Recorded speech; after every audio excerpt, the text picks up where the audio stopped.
দর্শক, এবার ইজতেমা মাঠ থেকে সরাসরি যুক্ত হচ্ছেন আমাদের সহকর্মী নজরুল ইসলাম। কথা বলবো তার সাথে। নজরুল, সাতপন্থীদের ইজতেমা ঘিরে কি ধরনের প্রস্তুতি দেখছেন জানাবেন।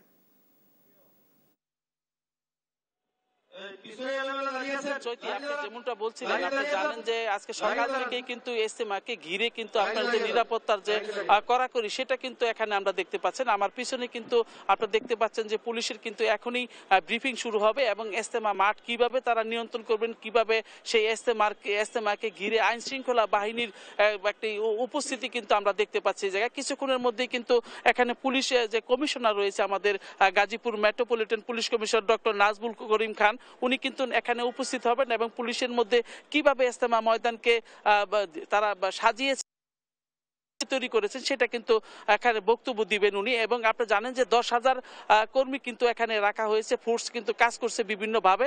তবে আমি এই ব্যাপারে কথা বলার চেষ্টা করব, এখানে যে দায়িত্বে রয়েছেন জানার চেষ্টা করব যে আপনারা কি রকমের নিরাপত্তা রেখেছেন ইজতেমা ময়দানে। ধন্যবাদ আপনাকে। আপনি জানেন যে কয়েকদিন আগেই আমাদের এই মাওলানা জুবায়েরপন্থীদের অনুসারীদের মানে দুই ভাগে একটি ইজতেমা সম্পন্ন হয়েছে। সেখানে আমরা ব্যাপক নিরাপত্তা প্রস্তুতি রেখেছিলাম, পরিকল্পনা ছিল আমাদের।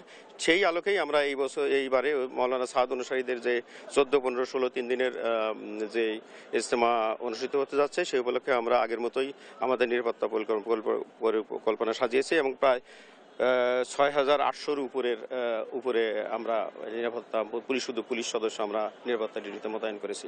আমাদের ওয়াচ টাওয়ার থাকবে, আমাদের সিসি ক্যামেরা থাকবে, আমাদের রুফটপ ডিউটি থাকবে পর্যাপ্ত সংখ্যক, আমাদের স্ট্যাটিক ডিউটি থাকবে, আমাদের টহল পার্টি থাকবে এবং রোড ক্লিয়ারের জন্য ট্রাফিক পুলিশ এবং রোডের যে হকার উচ্ছেদ পার্টিও আমাদের কাজ করবে।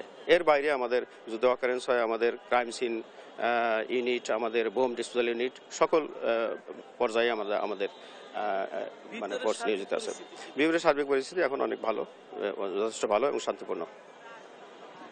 আপনি শুনলেন উনি যেভাবে বললেন যে নিরাপত্তার যে বলয় তৈরি করা হয়েছে, প্রায় 7,000 আইন শৃঙ্খলা সদস্য কিন্তু ইজতেমাকে ঘিরে কিন্তু এখানে অবস্থান করছেন এবং তারা বিভিন্নভাবে সাদা পোশাক এবং বিভিন্নভাবেই কিন্তু তারা ওয়াচ টাওয়ার থেকেও এই ইজতেমা ময়দানকে নিয়ন্ত্রণ করবেন। এবং আপনি জানেন যে ইতিমধ্যেই টঙ্গী আহসানুল্লাহ মাস্টার স্টেডিয়ামে কিন্তু পুলিশের যে ব্রিফিং, সেই অনুষ্ঠানের মধ্যে পুলিশ কমিশনার মহোদয় এসেছেন এবং উনি এখনই সাংবাদিক ব্রিফিং দিবেন।